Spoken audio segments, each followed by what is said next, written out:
Eita, voltamos com o Forró Bodó aqui na 99.9 e esse Forró Bodó deste tamanho de sábado. Você já está aí fazendo a sua faxina na sua casa e dançando frevo pernambucano com esse CD pioneiro de lançamentos dos pernambucanos. Som da Terra lançando Vai Pegar Fogo.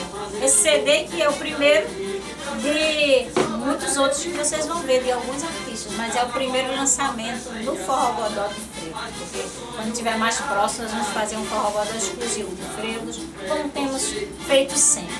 E Rominho, estou aqui com o Rominho Pimentel, Zé Carlos do Som da Terra, e os dois aqui com a gente, falando em nome da banda Som da Terra, que esse ano completa 40 anos, né? O ano inteiro de comemorações, e vira até o ano que vem também, né, Rominho? Vai até julho do ano que vem. Até julho do ano que vem, e que fez um evento lindo, que foi o grande show, né? Pernambuco no Sol Coração, a gravação do DVD.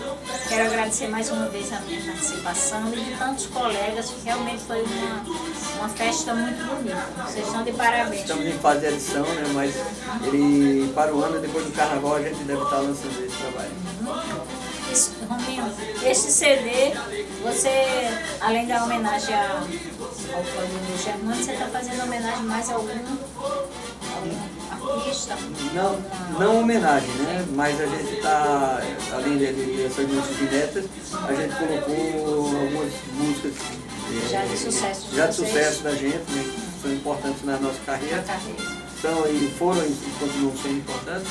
E aí a gente hoje não vale muito a pena você fazer 10, 15, 20 músicas inéditas, né? Porque a mídia realmente não às vezes toca só duas, uma, né? Então, e às vezes não quer nem tocar. Então a gente fez 4 aí, né? Eu havia até me esquecido aí. Tem uma homenagem aí muito forte também, é o Galinho de Brasília, né?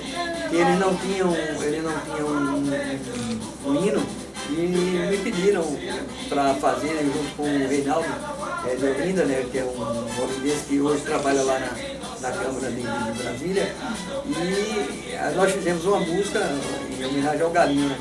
É bem verdade. Então ficou muito bacana e já está tocando muito lá e eles pretendem incluir essa música como hino do bloco, né? Então vai ser muito bom, é muito importante isso para a carreira também. Vocês vão lá fazer o tem aí uma possibilidade ainda um pouco remota, porque parece que é no mesmo dia, né? Mas a gente está vendo aí pelo menos uma prévia, alguma coisa assim, antes para a gente poder participar também.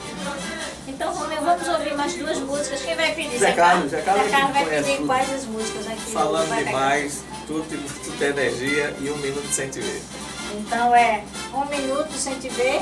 Tudo tem energia. Tudo tem energia. Então vamos ouvir no Forró Bodó 1 minuto sem te ver, Tudo tem energia, com o Som da Terra, esse CD novo de carnaval que já está à venda na Passa Disco.